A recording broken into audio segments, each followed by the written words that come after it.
Hallo ihr Lieben! Welcome to Grammar Bites with Juliet. In this mini lesson, we will learn how to conjugate German verbs in singular and how to ask simple W questions like what, where, who. Curious? Let's go!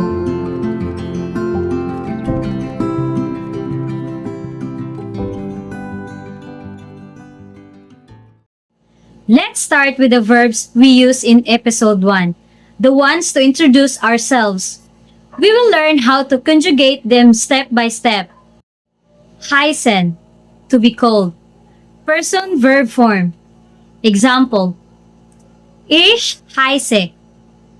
Ich heiße Juliet. My name is Juliet. Du heißt. Du heißt Ines. Your name is Ines. Sie heißt.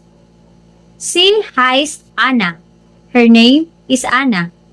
Sein, to be, is irregular. Person verb form.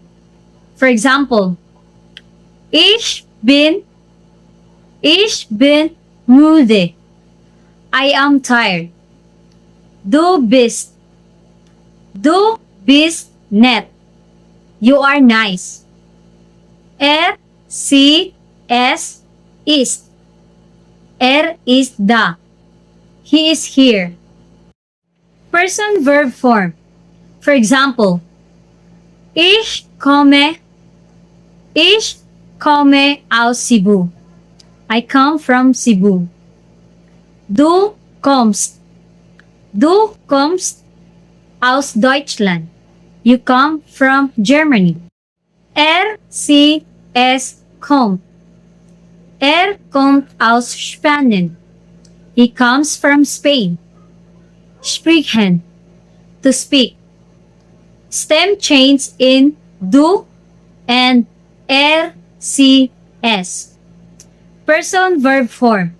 For example, Ich spreche Deutsch. I speak German.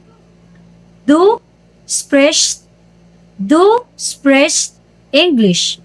You speak English. Sprichst.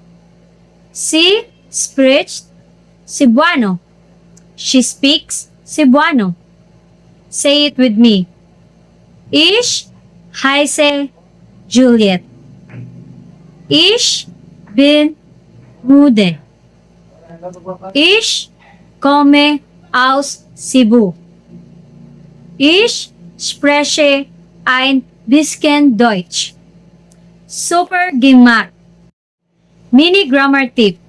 Verbs in German change depending on who is speaking. That's called conjugation. And yes, it sounds like magic, but we will master it together, one verb at a time. Now let's ask questions using German Wörter. Wörter means W words.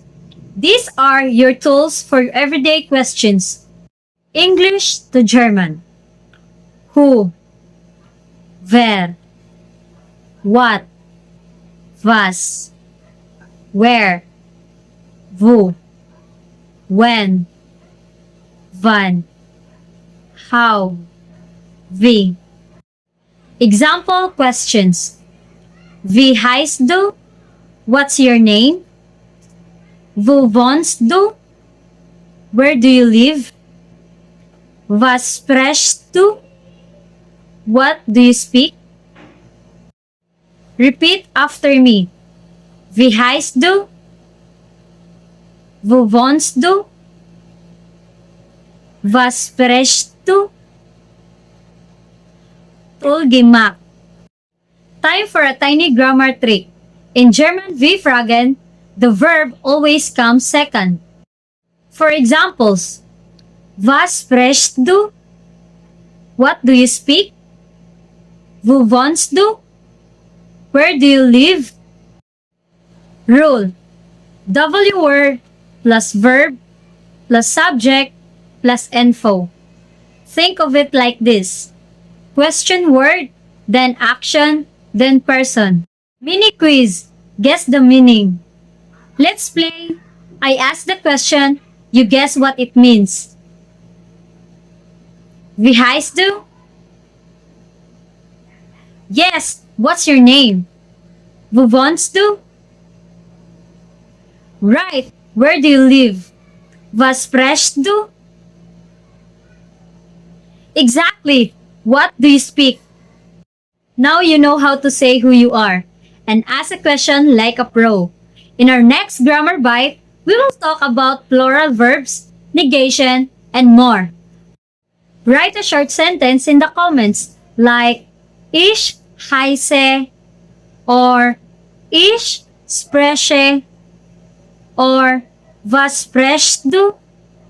And hey, if you like this video, give it a thumbs up and subscribe. It's like a virtual high five and really helps me keep going.